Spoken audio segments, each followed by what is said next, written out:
পেট খাইছে রেনিয়া এবং টাটকা জ্যান্ত রসুন খাই বলছি বলেন সাহেব অভিযোগ কি সত্য রাসেল একটা সহ খাইছে খাউন আর ঘুম আল্লাহ সবাই রে দেন আল্লাহ আমার নিজে হাতে দিছে এই দুটা জিনিস ঘুমার খাবার না ইচ্ছা করলে খায় ভাই ইচ্ছা করলে গলাটা দাও।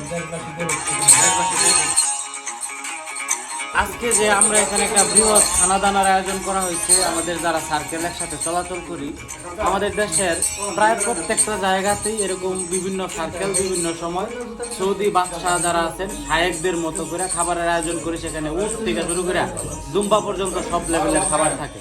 তো আজকে আমাদের এখানে হাঁস পার্টি ছিল, আমরা হাঁসের মাংস খাইছি। তো খাওয়ার সময় একটা জিনিস খুব ভালোভাবে খেয়াল রাখতে হবে, আমাদের পকেটের দিকে তাকাইয়া যখন আমরা আয়োজন করি আয়োজনটা যেন এত বেশি পরিমাণে না হয় যেটা পরে অপচয়ের পর্যায়ে চলে যায়। কারণ আমাদের অনেক লোক আছে যারা না খেয়ে থাকে বা কম খায় বা খাবার পাচ্ছে না, তো তাদের বিষয়টাও খেয়াল রাখতে হবে। তো আমরা আমাদের পরিমিতি বোধটা যেন আমাদের থাকে, আমরা যেন এমন একটা আয়োজন করি যেটা আমাদের মাঝে সীমাবদ্ধ থাকে এবং অপচয় যেন না হয়। কারণ আমরা জানি অপচয়কারী শয়তানের ভাই, আমরা অপচয় করি নাই।